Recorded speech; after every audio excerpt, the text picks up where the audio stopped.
All right, Hawks fans, let's take a deep breath together.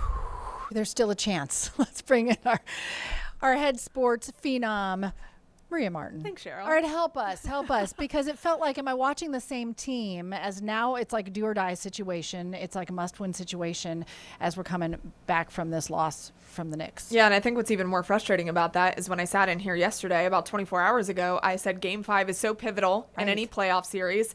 And they didn't look like the team that came out and got 2 wins in the series so far. They looked disjointed, but honestly, from the very beginning of the game, it wasn't the case. They had a lot more physicality. They were very aggressive from the jump, which is something I talked about here in the stream pod yesterday that the Hawks really preached on in practice. They said, we need to be more aggressive. We need to get after them right away.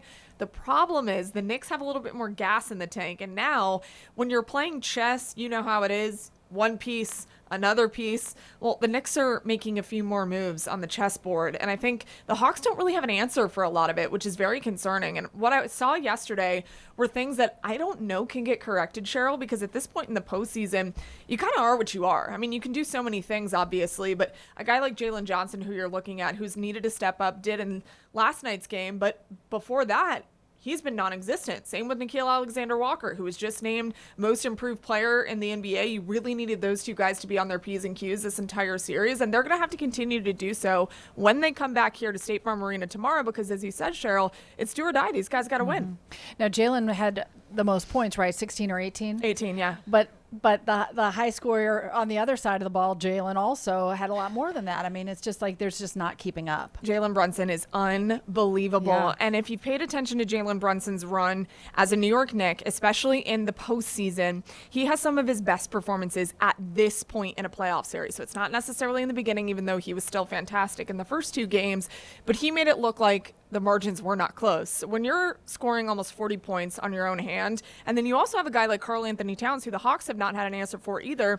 They're moving Cat around, and the Hawks don't have anything to reciprocate the offense that he's producing. And the Hawks, remember, they played their way into this playoff series. They were one of the hottest teams in basketball heading in. You had a lot of confidence in that. They were one of the best shooting teams, especially from three-point range. That has completely gone away in the playoff series, which is completely confusing.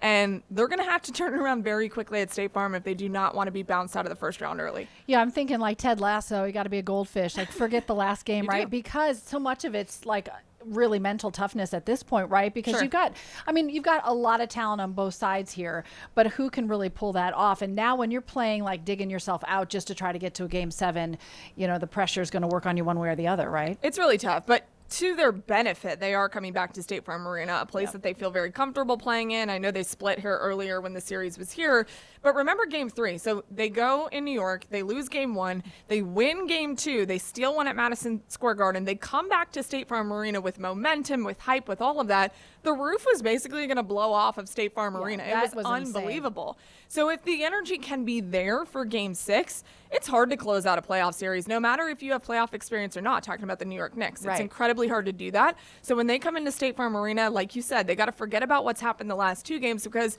this is a team that showed you we can go toe for toe with these guys, and the Knicks really looked beatable. My concern is they've started to figure out a few more things than the Hawks have, and that's where I get a little bit worried because they're gaining a lot of confidence, and you have a guy like Dyson Daniels who shot better than he had in the previous games of this series, saying post-game last night, they bullied us. They were dominant from top to finish. That, to me, is a sign of defeat, and I hope that that's not the case, but I really think they need to go in there and say, hey, guys, we stole one in Madison Square Garden. We can't let these guys finish the series in our house. No way, no how. Yeah, I got to play a little angry in that way. And Atlanta, if we could bring it again, I mean, it was no doubt the energy on Game 3 was off the chain. Yeah. It was so much fun, and you could feel the team drawing off the energy inside State Farm Arena. So here we go again. So Atlanta, we have a role to play in this madness. I think the Hawks fans can do it. I mean, I've said this, and I was on a radio show this morning.